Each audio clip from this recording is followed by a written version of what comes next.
The summer was winding down in Gravity Falls, and there was a heaviness in the air that had nothing to do with the Oregon humidity. The trees around the mystery shack swayed with a gentle rhythm, their leaves beginning to show the first whispers of autumn color at their edges. Inside the old wooden structure, the Pines family was trying to find its balance after Stanford Pines had returned from 30 years lost in dimensions beyond imagination. The reunion had been joyful but complicated, as reunions often are when decades have passed and brothers have grown into different versions of themselves. Stan and Ford moved around each other carefully in those days, their old wounds not quite healed, their conversations sometimes stilting into uncomfortable silences that Dipper and Mabel tried to fill with chatter about their summer adventures. Ford had emerged from the portal changed, carrying knowledge of worlds that defied comprehension and a burden that weighed on his shoulders like a physical thing. He spoke in measured tones about the dangers he had encountered, about beings that existed in spaces between dimensions, about the fragile nature of reality itself.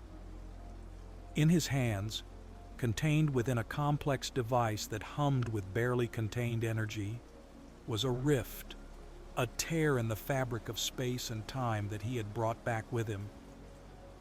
The rift pulsed with colors that shouldn't exist, swirling and shifting in patterns that made your eyes water if you looked too long. Ford kept it close, monitored it constantly, and warned the twins in his quiet, serious way that it represented one of the greatest threats their world had ever faced. Mabel found herself drawn to the attic window more and more as summer's end approached.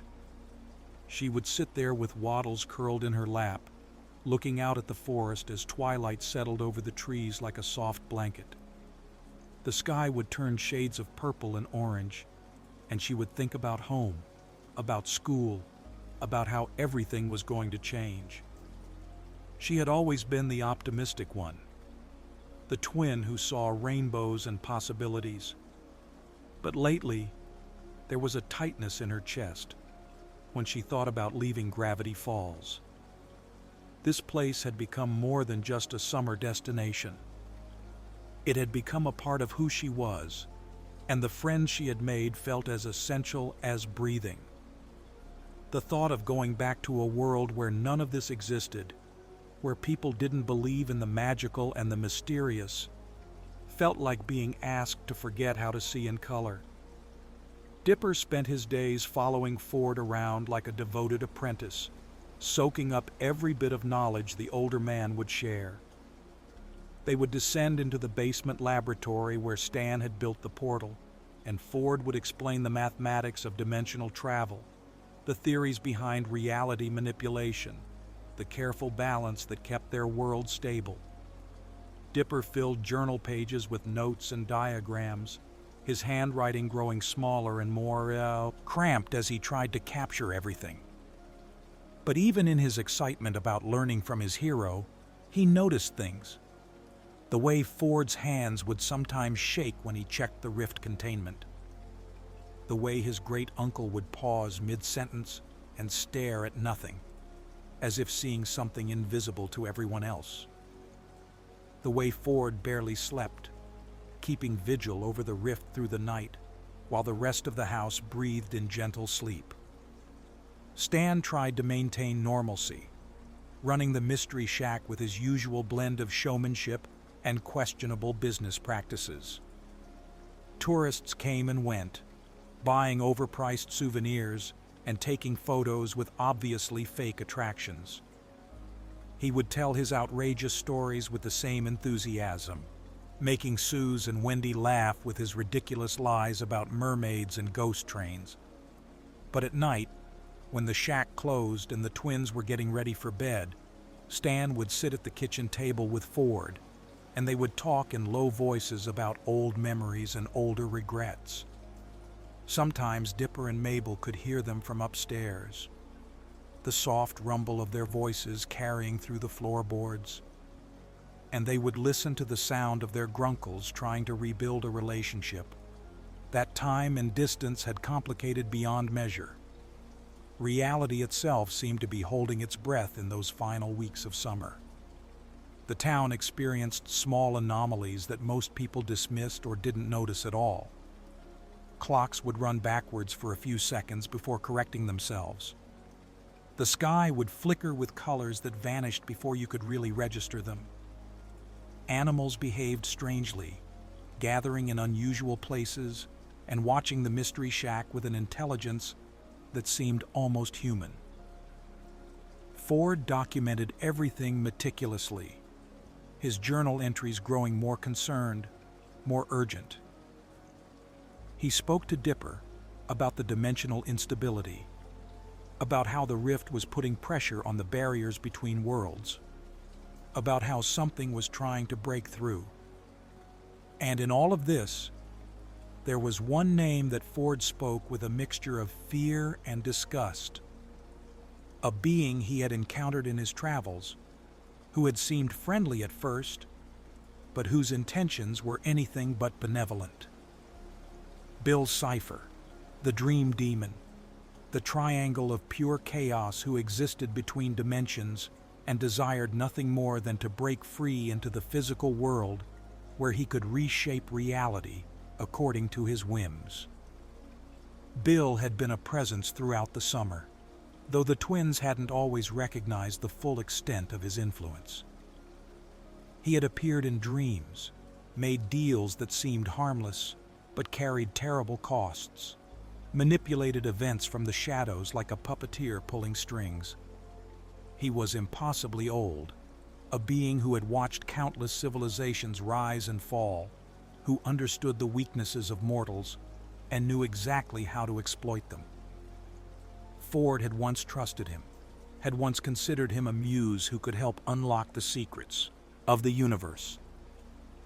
But Ford had learned too late that Bill was a predator, and that every bit of knowledge he offered came with hooks embedded deep beneath the surface.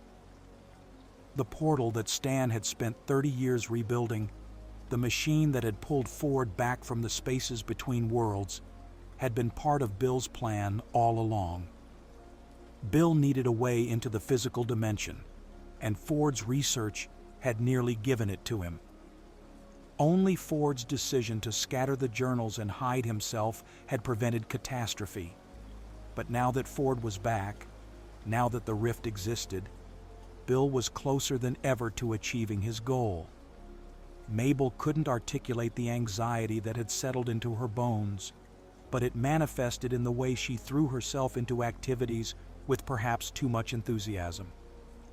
She organized craft nights and karaoke sessions, convinced Suze to help her build an elaborate obstacle course in the backyard, spent hours making friendship bracelets for everyone she knew. She was trying to hold on to summer with both hands, trying to make every remaining moment count for so much that it would somehow balance out the ending that was coming. Dipper watched his sister with growing concern, recognizing the desperate edge to her cheerfulness. They had always been able to talk about anything, but lately Mabel would change the subject whenever he tried to bring up the future, would distract him with jokes or sudden projects that required immediate attention. The night before Weirdmageddon began, the air felt different. There was a thickness to it, a pressure that made breathing feel like work. The twins lay in their beds, unable to sleep despite their exhaustion.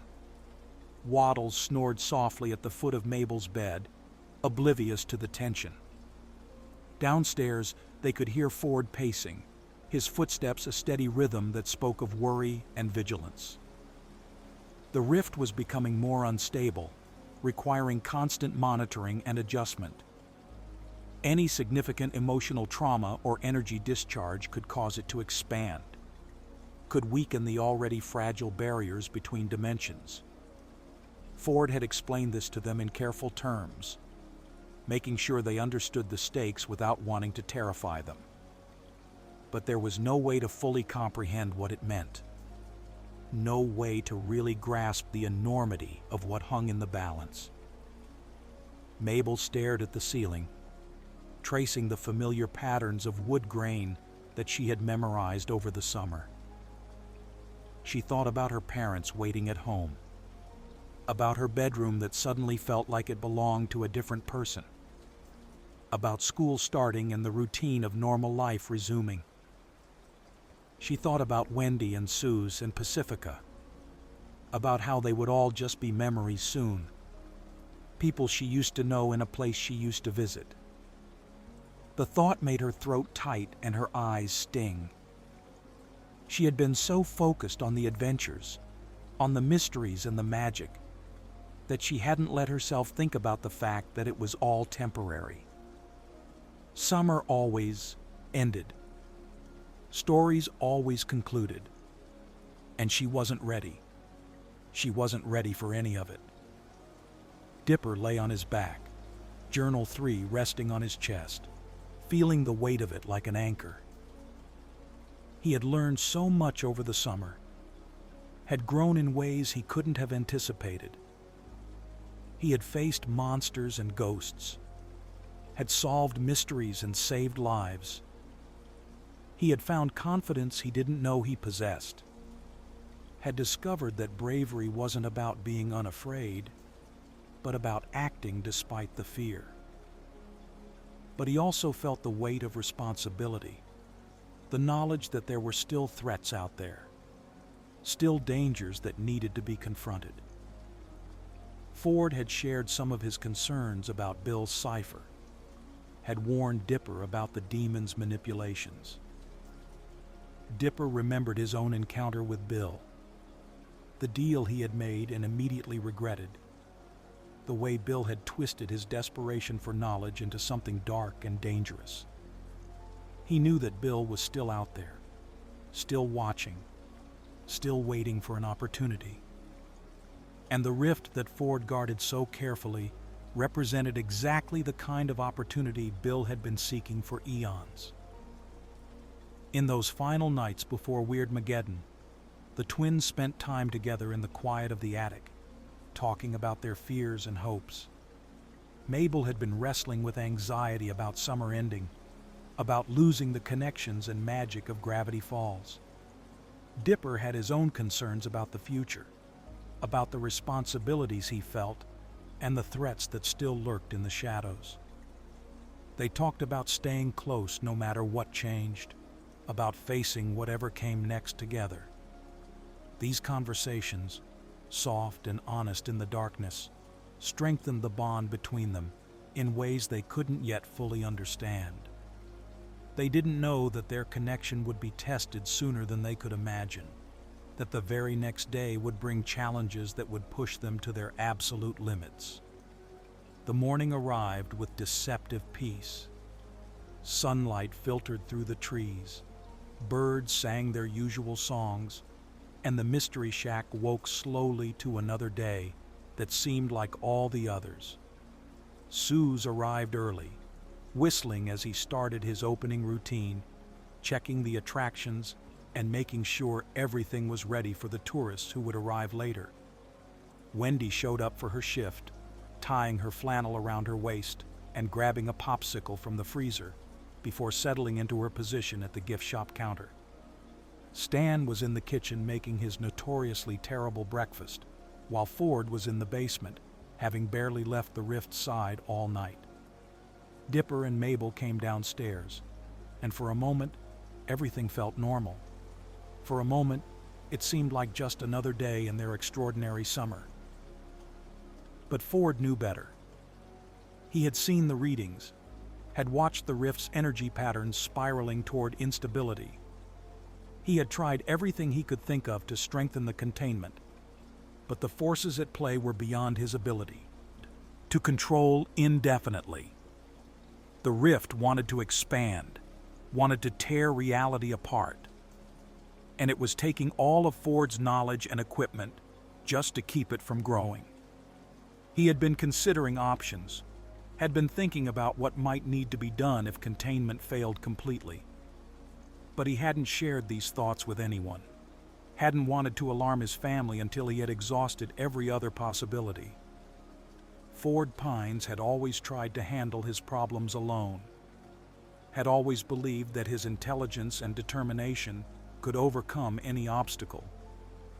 It was a flaw that had cost him decades of his life.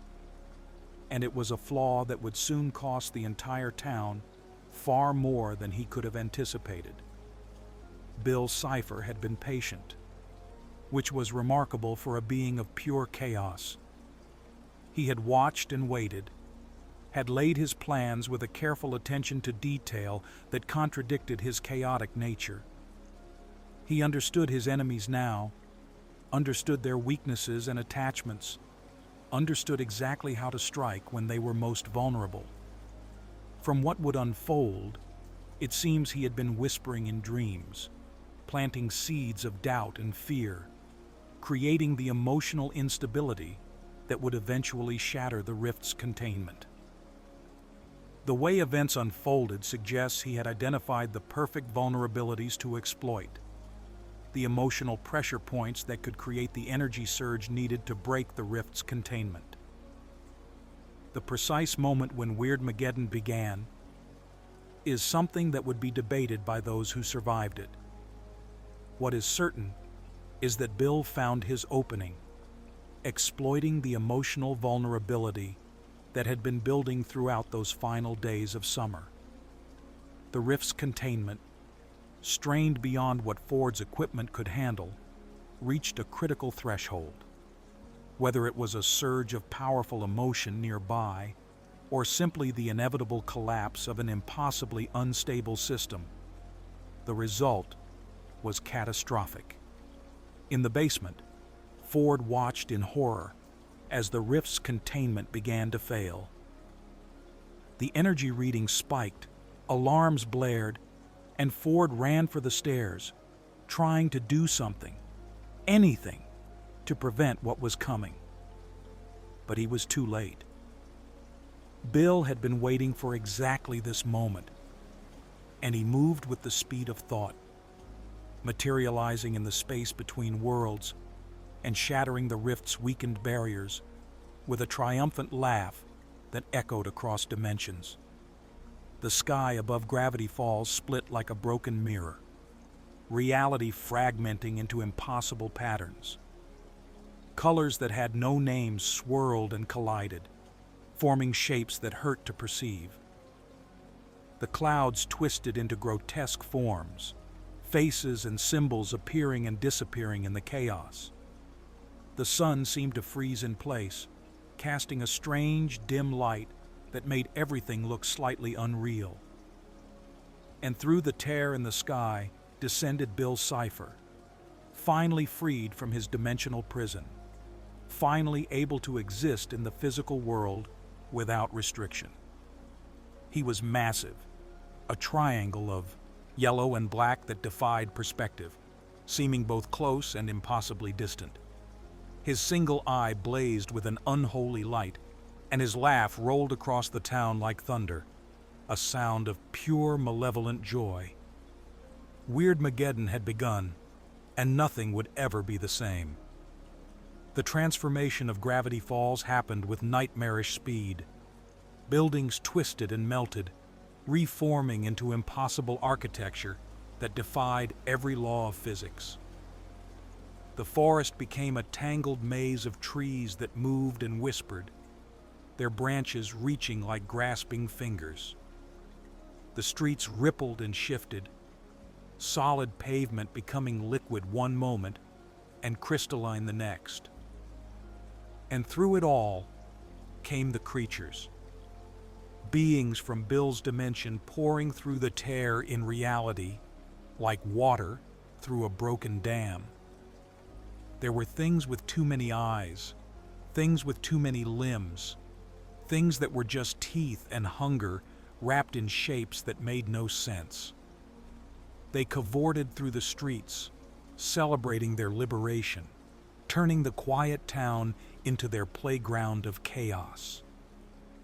Bill rose above it all, building himself a throne of madness that pierced the sky. The pyramid, he called it, a massive floating pyramid constructed from the shattered remnants of reality itself.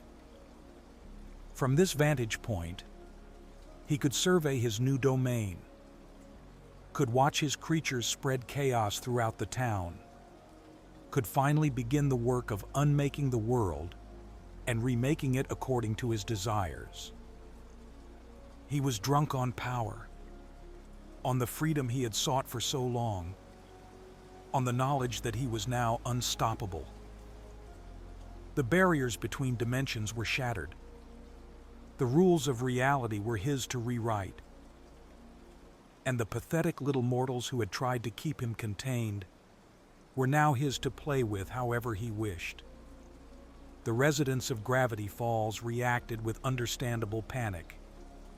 Those who had spent their lives dismissing the supernatural, who had convinced themselves that every strange occurrence had a rational explanation, found themselves confronted with undeniable proof that the world was far stranger and more dangerous than they had ever imagined. People ran screaming through the streets, trying to escape the monsters that chased them with gleeful malice. Some were caught, transformed into grotesque parodies of themselves, turned to stone or wood or living tapestries to decorate Bill's new realm. Others managed to find shelter, barricading themselves in basements and attics, huddling together in terrified silence while the chaos raged outside. The entire social structure of the town collapsed in minutes, replaced by the simple imperative of survival.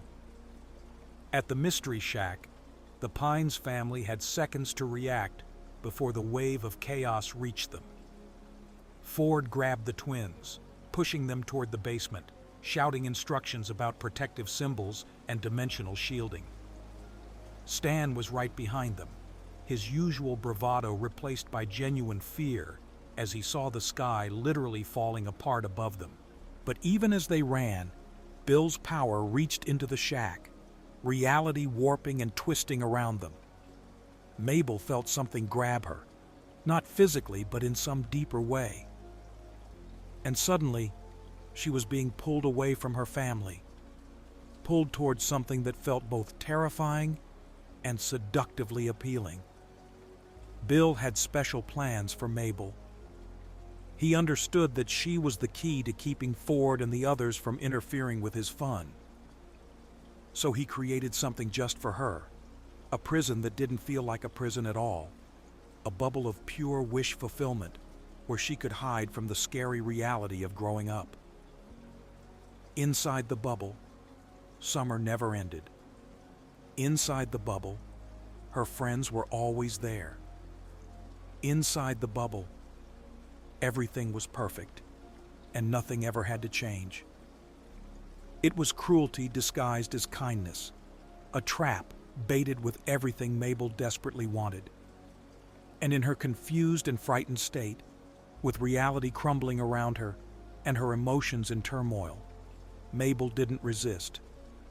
She let herself be pulled into the bubble, let herself sink into the comfortable fantasy, let herself believe that maybe this was actually better than facing the truth.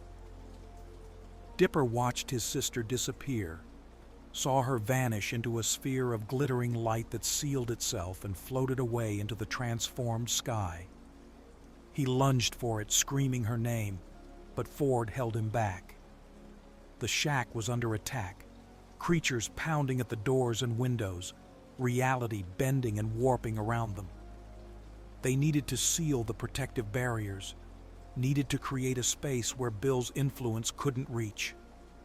There would be time to find Mabel, Ford promised, time to rescue her and end this nightmare.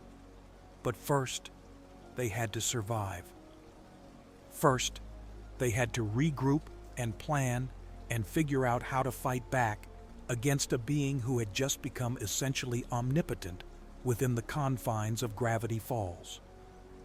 The Mystery Shack held, its combination of mundane structure and accumulated supernatural reinforcement creating a pocket of relative stability in the chaos.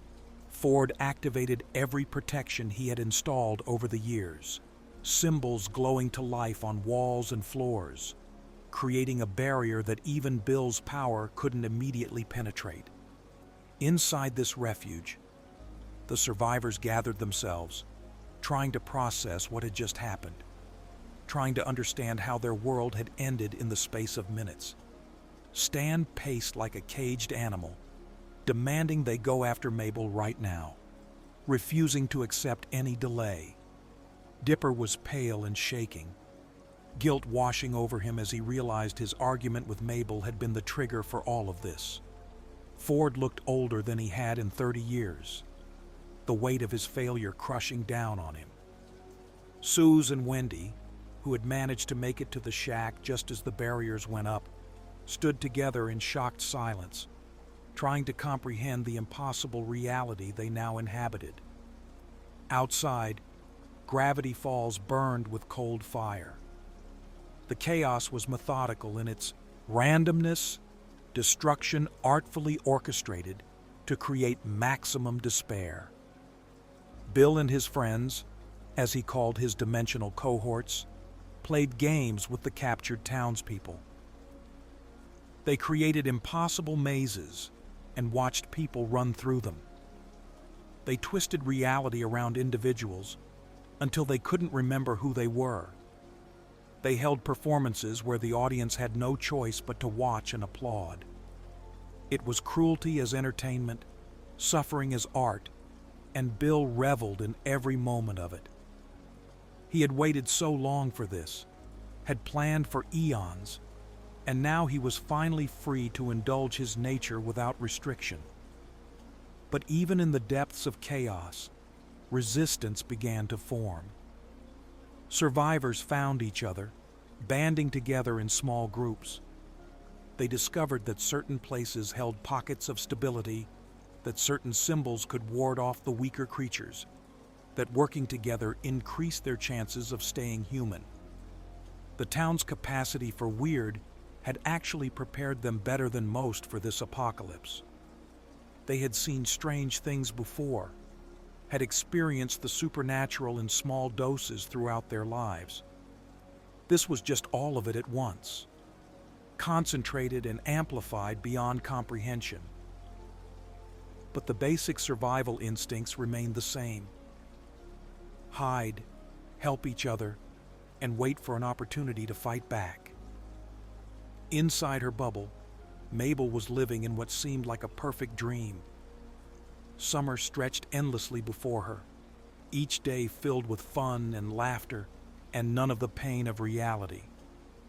Her friends were there, versions of Candy and Grenda who never disagreed with her, and there was even a Dipper who only supported and encouraged, never challenging her the way the real Dipper did. Everything sparkled with an artificial brightness, and there seemed to be endless possibilities for fun. The bubble gave her exactly what she had wished for in her moment of desperation, a world where nothing ever had to change. But deep down, in a part of herself that she tried very hard to ignore, Mabel knew something was wrong. The perfection was too perfect, the happiness too constant. Real life had texture, had contrast, had moments of boredom and frustration that made the joy meaningful.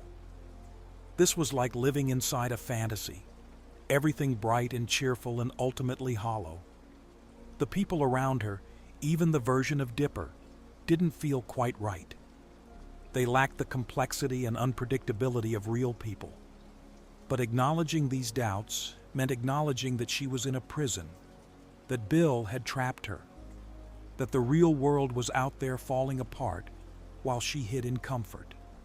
So Mabel pushed the doubts down and threw herself harder into the fantasy, trying to convince herself that this was better, that staying here was the right choice. Outside the bubble, Dipper was preparing for a rescue mission that seemed impossible. Ford had explained how Bill's prisons worked, how they were sustained by the victim's own desires and fears, how breaking free required the person inside to choose reality over fantasy.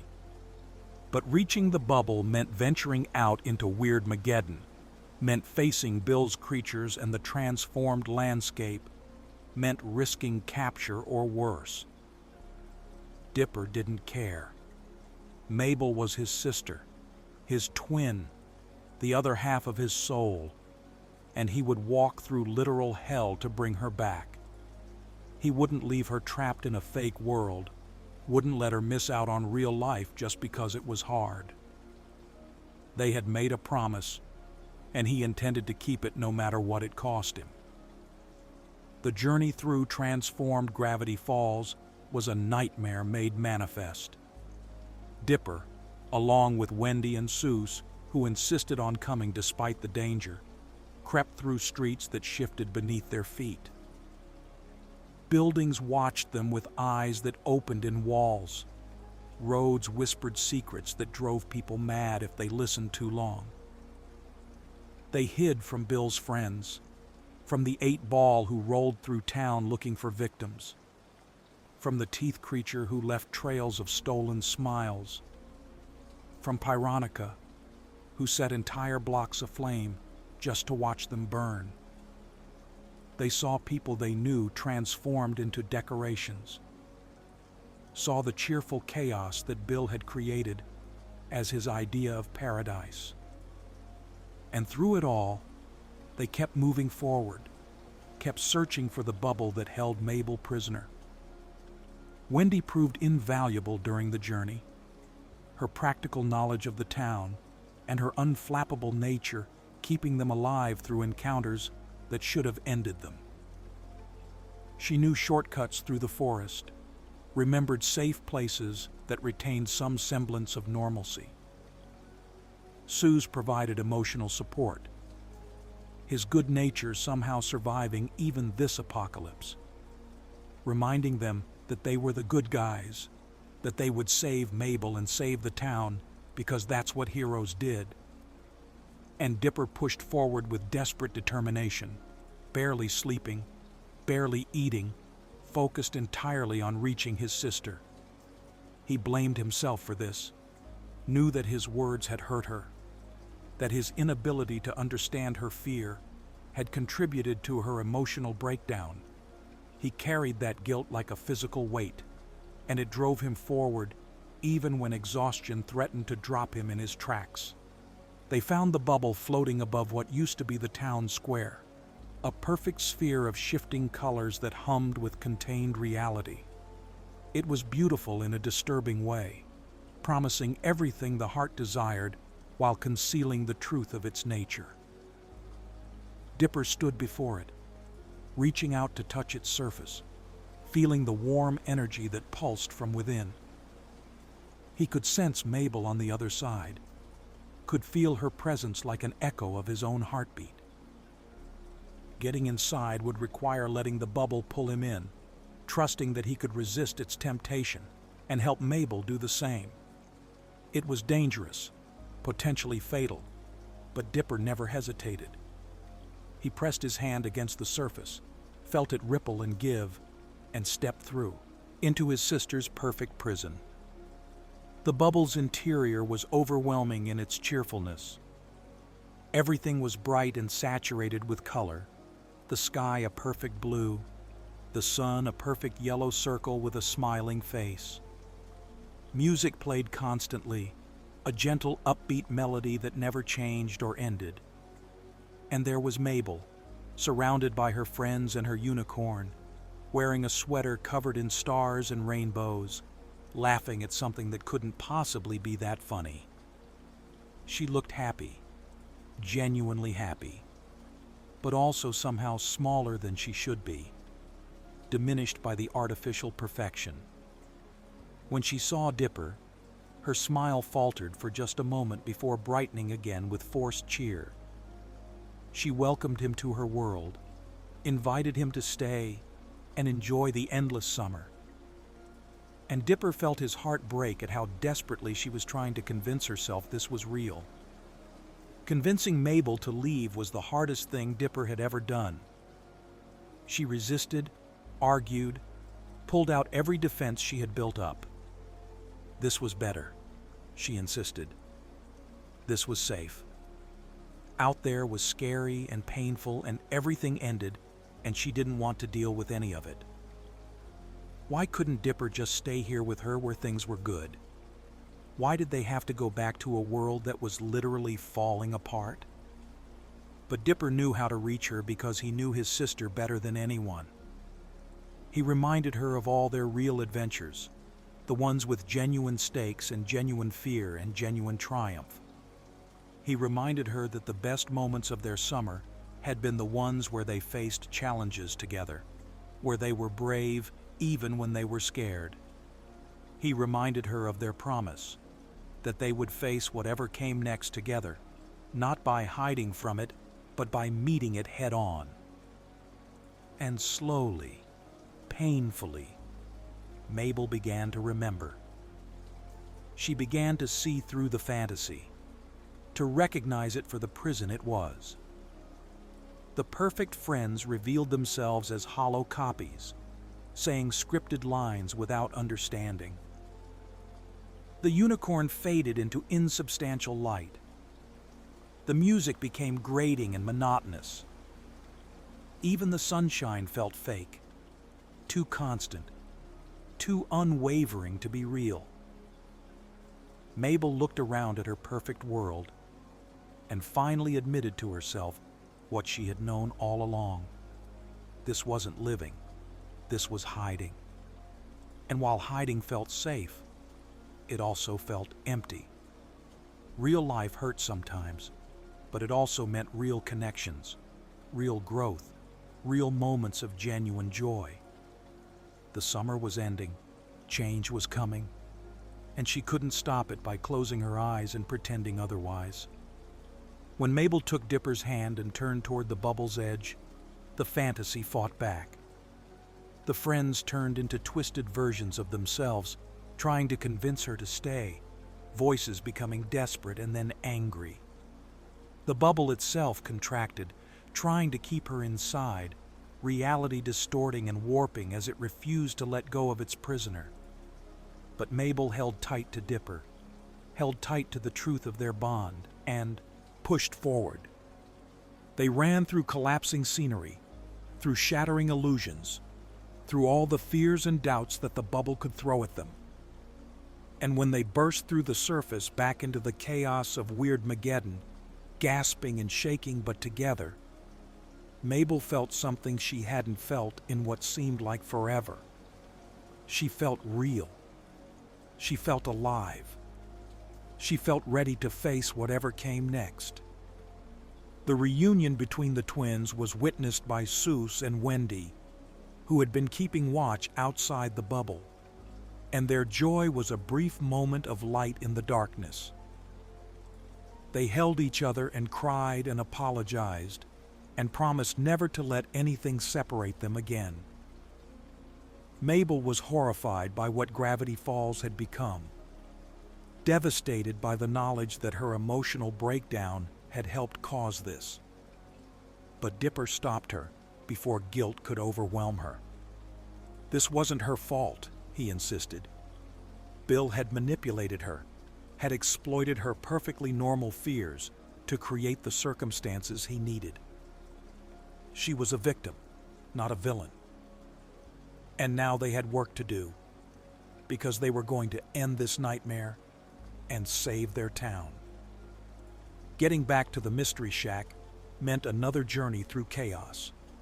But this time, they moved with purpose and hope.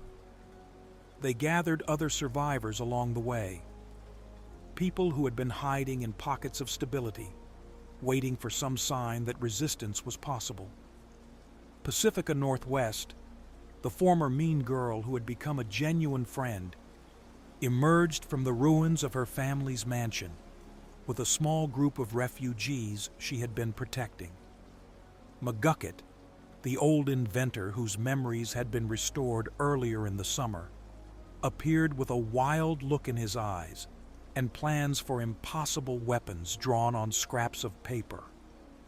More and more people joined them as word spread that someone was fighting back, that the Pines twins, who had solved so many of the town's mysteries, were mounting a resistance against the demon who had destroyed their world.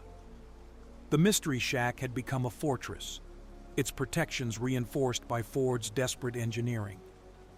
When the group arrived, Stan greeted them with fierce hugs and gruff declarations that they were never allowed to scare him like that again. Ford's relief at seeing the twins reunited was visible on his face, years of worry melting away as he realized they were okay. But the moment of relief was brief, because they all knew what came next. They needed to confront Bill, needed to end Weirdmageddon before it spread beyond Gravity Falls to consume the entire world. Bill's power was contained for now by the town's unique properties, but that wouldn't last. Eventually, he would figure out how to break free of the dimensional barrier that surrounded Gravity Falls, and then nowhere would be safe. The plan that emerged from their council of war was audacious and probably suicidal, but it was all they had. They would need to get close to Bill, close enough to trap him using a combination of Ford's knowledge and ancient symbols that could bind even dimensional beings. But Bill was now essentially omnipotent within his domain, surrounded by his friends and an army of monsters, protected by powers that defied comprehension. They needed an edge, something that could get them close enough to act. And that's when McGucket unveiled his masterwork, the project he had been tinkering with in secret for weeks. He called it the Shacktron, and it was exactly what it sounded like. The Mystery Shack, transformed into a giant robot. The modifications McGucket had made to the building over the summer, work that had seemed like eccentric tinkering at the time, appeared to have been laying the groundwork for this transformation all along. Hidden hydraulics and mechanical systems, powered by salvage technology and what could only be described as inspired engineering, could convert the entire structure into a mobile battle platform. It was absurd, impossible, and absolutely perfect. In a world where reality was already broken, where the rules of physics were more like suggestions, a giant robot made from a tourist trap was no more ridiculous than anything else. And it gave them the means to fight back, to take the battle directly to Bill's throne. The transformation sequence was chaotic and terrifying and exhilarating all at once. The shack groaned and shook as systems engaged, wood and metal reconfiguring into limbs and joints, the roof splitting to reveal a control center where the group could coordinate their attack. Dipper and Mabel found themselves at the controls, their summer of adventure having somehow prepared them for this exact moment. Stan and Ford worked the weapon systems, their old differences forgotten as they fought side by side. Soos handled engineering, keeping the impossible machine running through sheer determination and duct tape. Wendy coordinated with the other survivors who had joined the fight, people armed with whatever they could find, ready to defend their home against the chaos that had consumed it.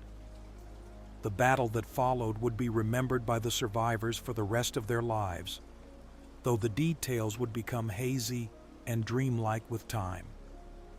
The Shacktron strode through transformed Gravity Falls, fighting off Bill's creatures with a combination of weapons and sheer momentum. They fought eye bats that swarmed in clouds, teeth monsters that tried to gnaw through the robot's legs, reality warpers who made the ground turn to quicksand beneath their feet. Bill watched from his pyramid throne with amusement at first, entertained by the futile resistance of these insignificant mortals. But as the Shacktron continued to advance, as it fought through every obstacle he threw at it, his amusement began to curdle into concern and then anger. The closer they got to the pyramid, the more reality broke down around them. Buildings melted into liquid. The sky split into fractured sections showing different times of day. Simultaneously, gravity became optional and then reversed entirely for stretches of terrain. But they kept going, kept fighting, kept pushing toward their goal. The survivors fought with the desperation of people who had nothing left to lose, who had seen their world destroyed and decided they would rather die fighting than live in Bill's twisted paradise. And their courage, their refusal to give up despite impossible odds, began to have an effect. Other pockets of resistance emerged, inspired by the sight of the giant robot fighting its way through chaos. Bill's creatures found themselves facing coordinated attacks from multiple directions, their victims becoming victimizers, the hunted becoming hunters. Bill realized too late that he had underestimated these mortals. He had assumed that breaking their reality would break their spirits, that showing them their powerlessness would make them give up. But humans, he was learning, had a stubborn refusal to accept defeat that defied all logic. They clung to hope, even when hope was ridiculous, fought back, even when fighting back was impossible. It was admirable in its own way, and also deeply annoying. So Bill decided to end the game, to stop playing with his food and simply destroy everyone who opposed him. He descended from his pyramid, growing to massive size, his power focused into an attack that would unmake the Shacktron and everyone inside it. The final confrontation happened at the base of the pyramid, where reality was at its most unstable. Bill's attack shattered the Shacktron's defenses, tore through the mechanical systems, sent the survivors tumbling out onto the broken ground. They found themselves face to face with the demon, his single eye blazing with rage and amusement in equal measure. He could kill them now, could end this rebellion with a thought. But Bill had always preferred his games, preferred to break people psychologically before destroying them physically. So he made them an offer. Give him Ford, give him access to the knowledge in Ford's mind about how to break free of Gravity Falls' dimensional barrier, and he would spare everyone else. He would even restore the town to normal, let them go back to their boring little lives. All they had to do was sacrifice one person. The silence that followed was heavy with impossible choice. Ford prepared to step forward, to offer himself to save his family and friends, but Stan grabbed his arm. Through all their differences, through all the years of resentment and regret, Stan had one absolute truth. They were brothers, and brothers didn't let brothers sacrifice themselves alone. An idea was forming in Stan's mind, crazy and desperate but possibly brilliant. Bill wanted Ford, wanted access to his mind. But Bill had difficulty telling the twins apart, especially in chaos. And in the confusion of battle, with everyone dirty and injured, perhaps Bill still couldn't distinguish between them reliably enough. Stan and Ford moved apart from the group, huddling close to whisper their plan. It would require perfect timing, would require Ford to trust Stan completely, would require a sacrifice that might not be reversible. But it was a chance, possibly their only chance.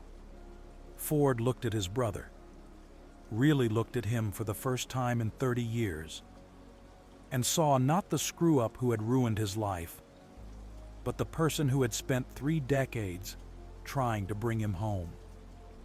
He saw someone who had given up everything, had risked everything, had never stopped trying to fix his mistake. And Ford realized that maybe Stan had been right all along. Maybe family was more important than any grand plans or cosmic adventures. Maybe the real treasure, as corny as it sounded, was the connections you made with the people who loved you. The memory gun that Ford had created, that had been used by the Society of the Blind Eye to erase unwanted memories from the townspeople, had been sitting in Ford's coat pocket throughout the battle. It was damaged, might not work at all, but if it did, It could erase the memories of whoever it was used on. Complete erasure, identity wiped clean, everything that made a person who they were gone. It was a terrible weapon, a fate worse than death in many ways. But it was also the key to trapping Bill. If they could get Bill to enter Stan's mind, thinking it was Ford's mind, and then erase Stan's memories while Bill was inside, they could destroy the demon. Bill would be erased along with everything else, unmade by the paradox of existing inside a mind that no longer existed. Stan agreed without hesitation, though he understood what it meant. He would forget everything. His childhood, his adventures, his brother, the twins who had given his life meaning again. Every moment of his existence would be wiped away. He would be a blank slate, a person without a past, and there was no guarantee that the memories could be restored. But if it saved everyone, if it ended Weirdmageddon and protected his family, then it was a price Stan was willing to pay. He had spent his life being a screw-up, had made mistake after mistake, had hurt people he loved through his thoughtlessness and selfishness. Maybe this was how he could finally make up for all of it, how he could prove that underneath the con artist exterior was someone capable of genuine heroism. They put the plan into motion with shouts and confusion, Stan calling out to Bill while Ford hid behind rubble. Bill, intrigued and suspicious, floated down to examine this mortal who was offering himself. Stan played it perfectly, acting scared but defiant, taunting Bill into entering his mind to steal the secrets Bill so desperately wanted. Bill's eye narrowed as he examined Stan, but he couldn't resist the temptation. He had waited so long for this, had been so close so many times, and this mortal, this pathetic human with his cheap suit and failing body, was finally giving him what he wanted. Bill laughed, a sound like breaking glass, and dove into Stan's mind, ready to ransack it for the knowledge he needed. Inside Stan's mind, Bill found himself in a place that looked like the Mystery Shack, but wrong, distorted by memory and emotion. He searched through rooms and corridors, through memories of a difficult childhood and a harder adulthood, through cons and crimes and moments of surprising tenderness. But he couldn't find what he was looking for. Couldn't find the information about dimensional barriers and mathematical proofs. He began to realize something was wrong, began to suspect that he had been tricked, but by then, it was too late. Outside, Ford pointed the memory gun at Stan's head, hand shaking, but resolute. Stan looked at him one last time, smiled that crooked smile, and said something about how he had finally done something right. And then Ford pulled the trigger. The effect was immediate and catastrophic. Stan's eyes went blank, his face losing all expression as his memories were wiped away. Inside his mind, Bill screamed as he felt himself being erased, felt his consciousness fragmenting and dissolving, felt the impossible happening to an impossible being.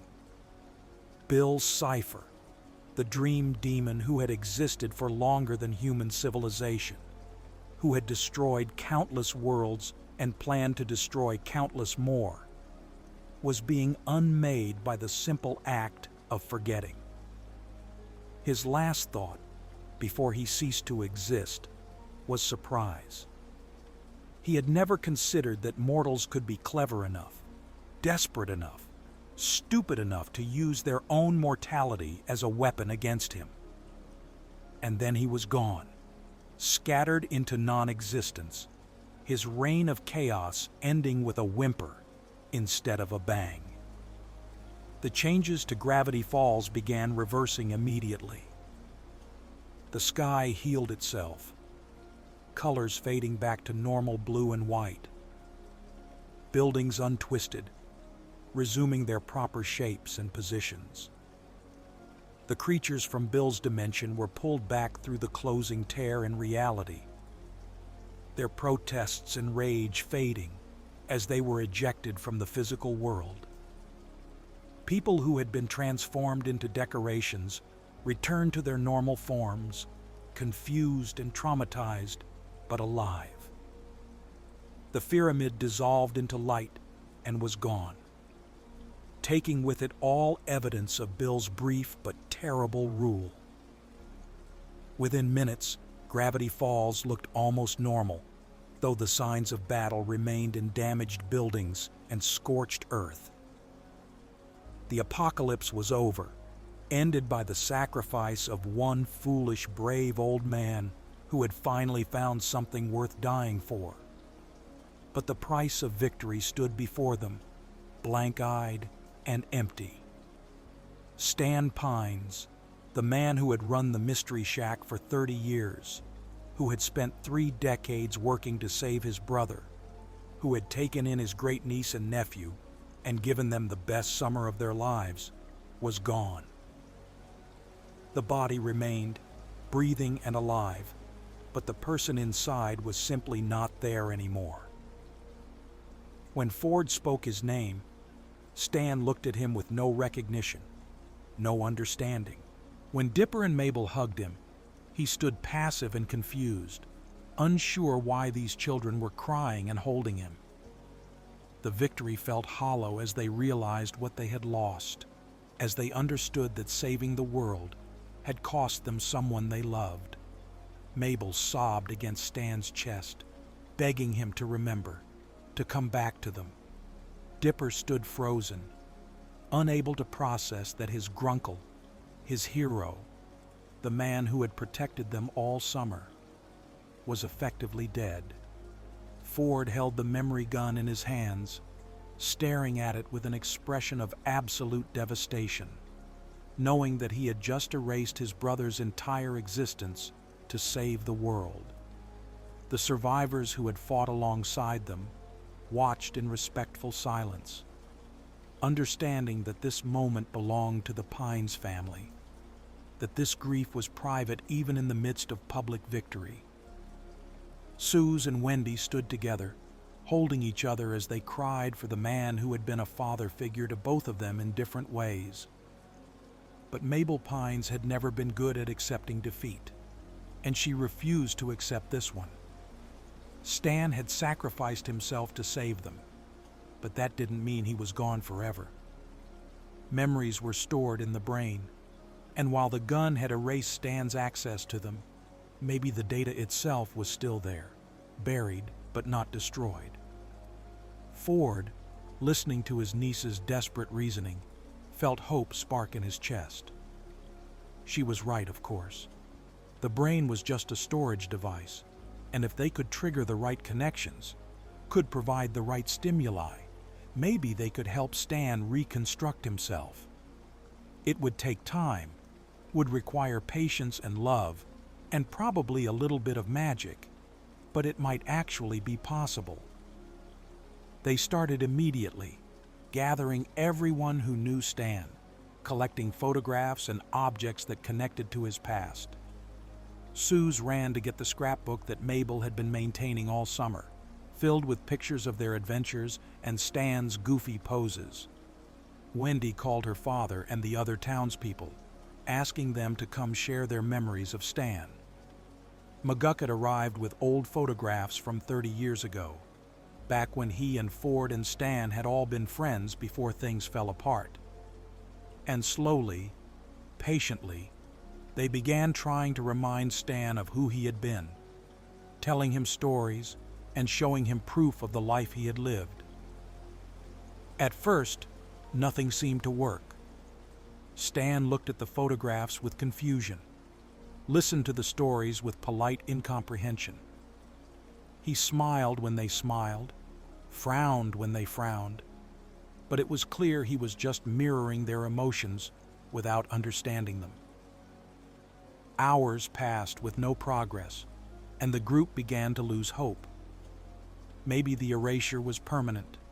Maybe Stan was truly gone. Maybe all they had left was this empty shell wearing his face. But then Mabel, crying so hard she could barely speak, wrapped her arms around Stan and begged him to please remember them. Remember how much they loved him. Remember that he was family and they needed him. And something flickered behind Stan's eyes, some deep recognition that transcended memory. The process of restoration was slow and gradual, small pieces returning first before larger ones. Stan remembered the mystery shack, though not why it was important. He remembered the twins, though not their names or relationship. He remembered Ford's face, though not that they were brothers. But with each story, with each photograph, with each moment of shared memory, more came back. Neural pathways reformed, connections rebuilt themselves, the elaborate construction that was a human identity reassembling piece by piece. It took hours and then days, but gradually Stan returned. His humor came back first, dry jokes and sarcastic comments that made everyone laugh with relief. Then his memories of childhood, fighting with Ford, but also loving him fiercely. Then the cons and the travels, and eventually the mystery shack and the twins, and the summer that had changed everything. When Stan finally looked at Mabel and called her by name, when he grinned at Dipper and ruffled his hair, when he grabbed Ford in a fierce hug and called him brother, the celebration was loud and joyful, and tinged with the exhaustion of people who had been through too much. Stan was back. Maybe not completely, maybe with some gaps and fuzzy areas, but the core of who he was had survived. He had beaten Bill, had saved the world, and had somehow managed to come back from oblivion through sheer stubbornness and the love of his family. It was impossible and miraculous, and exactly the kind of thing that happened in Gravity Falls. The aftermath of Weirdmageddon took weeks to process. The town came together to repair the damage, to help those who had been traumatized, to try to return to some semblance of normal life. But everyone who had lived through it was changed in fundamental ways. They had seen reality break, had watched their neighbors transformed into monsters, had experienced the end of the world. Those weren't things you just forgot, even if you wanted to. The townspeople dealt with it in their own ways.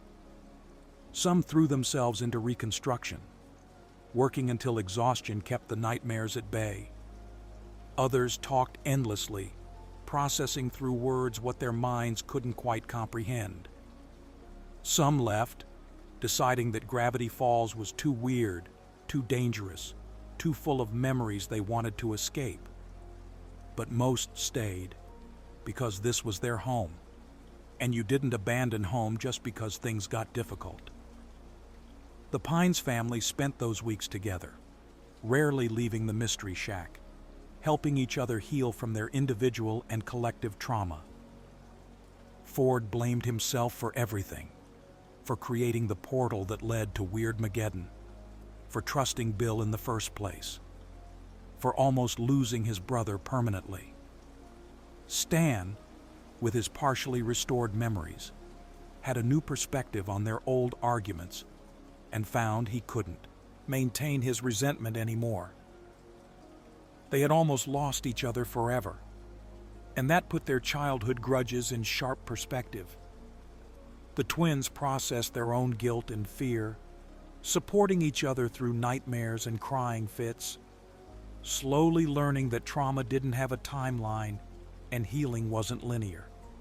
Mabel learned that growing up didn't mean losing yourself, that change could be scary, but also beautiful, that holding on to things too tightly meant never letting new things in. She made peace with summer ending, with the future being uncertain, with the knowledge that her relationship with Dipper would evolve, but not disappear. She started planning for school with cautious optimism, thinking about how she could bring some of Gravity Falls' magic back home with her. Dipper learned that being smart didn't mean having all the answers, that sometimes the bravest thing you could do was admit you were scared, that asking for help wasn't weakness, but wisdom. He filled another journal with reflections and lessons learned, creating his own contribution to the Pines family documentation of the weird. The day finally came when the twins had to leave, when summer was officially over and real life was calling them home. The morning was gentle, sunlight filtering through the trees around the mystery shack in the soft way it does in late summer. The whole town seemed to be there to see them off, friends and acquaintances, and even former enemies like Pacifica, who had become genuine friends through the crucible of Weirdmageddon. There were hugs and tears and promises to write, to call, to visit next summer, and the summer after that, and every summer until they were too old to care about mysteries anymore, which would probably be never. Stan and Ford stood together, these two old men who had found their way back to each other through courage and sacrifice, and the love of two kids who refused to let family stay broken. Stan pressed a small box into Mabel's hands, telling her not to open it until she was home, his eyes suspiciously wet. Ford gave Dipper a journal, a new one with blank pages, telling him to fill it with his own adventures and mysteries, to carry on the family tradition of documenting the impossible. Suze hugged them both so hard their ribs creaked, promising to send pictures of whatever weirdness happened after they left. Wendy gave them each a letter, sealed, with instructions to only open them if they needed reminding of how awesome they were. The drive away from Gravity Falls was quiet, the twins watching through the back window as the town grew smaller and then disappeared behind the trees.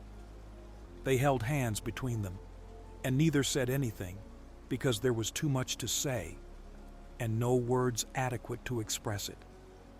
The summer had been more than either of them could have imagined, had changed them in ways they were still discovering. They had seen wonders and horrors, had made friends and fought enemies, had solved mysteries and created new ones. They had grown up a little bit, had learned about courage and sacrifice and the fierce love that family could inspire. And they had learned that sometimes the scariest thing about adventures was not the monsters you fought, but the inevitability of them ending. The knowledge that all stories eventually reached their final page. But as the car carried them away from Gravity Falls, as the Oregon forest gave way to highway, and then to city, and then to the familiar streets of their hometown, the twins found themselves not sad, but peaceful. Summer would end, but the memories wouldn't.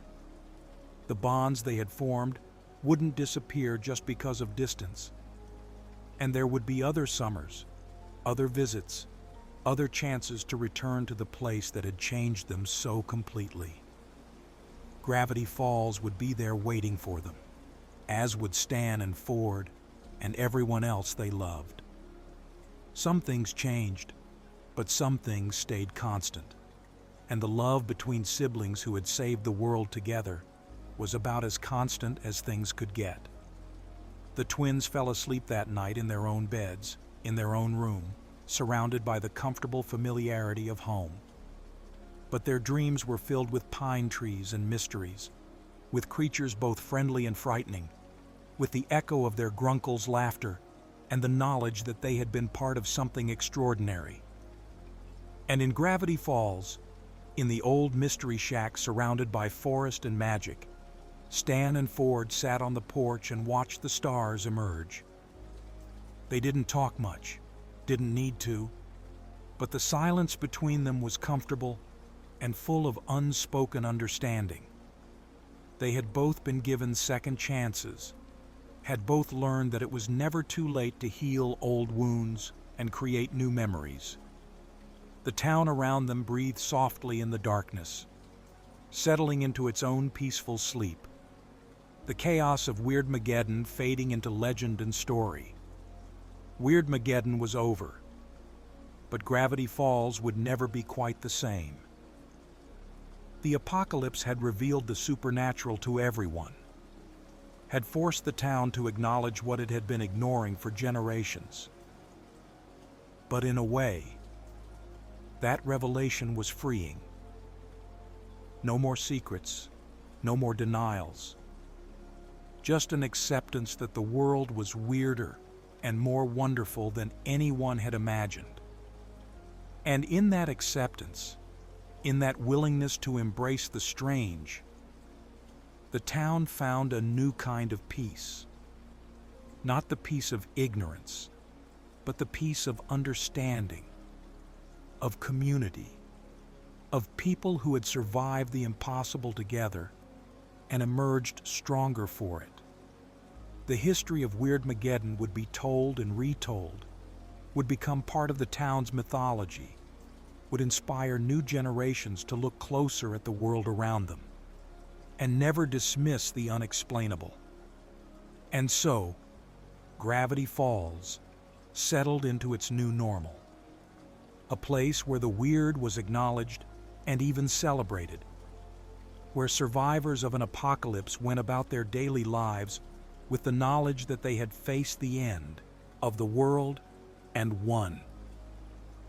The scars remained, both physical and emotional, but scars were proof of survival, evidence of battles fought and overcome.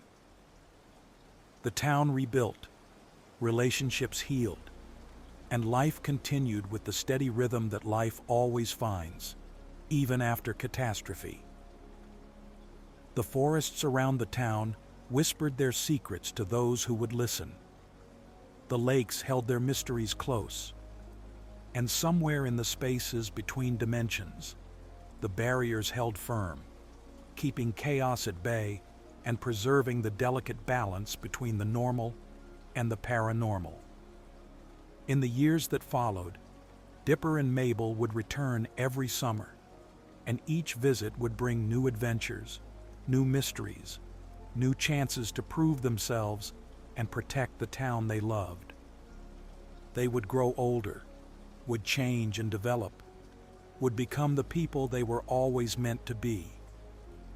But they would always be the twins who saved Gravity Falls, the children who faced down a demon and won, the siblings whose bond had been tested by apocalypse and emerged unbreakable. Their story would inspire others, would remind people that courage wasn't about being fearless, but about acting despite fear, that love was the strongest force in the universe, and that sometimes the most important adventures were the ones that taught you who you really were. The history of Weirdmageddon is a history of courage and sacrifice, of family and friendship, of endings and new beginnings. It is a reminder that darkness can be defeated, that hope can survive impossible odds, that ordinary people can do extraordinary things when they work together and refuse to give up. And it is a promise that even when the world seems to be ending, even when reality itself is breaking apart, love endures. The bonds we form with each other, the courage we find in desperate moments, the willingness to sacrifice for those we care about. These things are more powerful than any demon, more lasting than any apocalypse. Weirdmageddon came and went, but the lessons it taught, the changes it wrought, the connections it forged, those things remain forever, woven into the fabric of Gravity Falls and the hearts of everyone who lived through it. And now, as the story draws to its close, as the last words are whispered into the peaceful night, you can rest. The chaos is over, the battles are won, the town is safe. The twins sleep soundly in their beds, dreaming of adventures yet to come. Stan and Ford watch the stars together, brothers reunited and at peace. The Mystery Shack stands strong, a beacon of wonder in the Oregon forest. Everything has found its place. Every question has been answered. Every fear has been faced. You can let go of worry now, can release the tension you've been carrying. In this moment, in this space between sleeping and waking, everything is well. The story has ended the way stories should, with hard-won victory and gentle peace, with love triumphant and hope restored. Close your eyes now. Let yourself drift like a leaf on a quiet stream. Let the soft darkness embrace you. Gravity Falls is safe. The Pines family is together, and all is right with the world. Rest now, deep and dreamless, peaceful and complete, knowing that even in the strangest corners of existence, even when reality itself breaks apart, the human heart remains unbreakable, love remains constant, and heroes can emerge from the most unexpected places. Sleep well, sleep deep, and know that the story will be there waiting when you wake, ready to begin again with new adventures and new wonders, endless and eternal as the stars above the Oregon forest.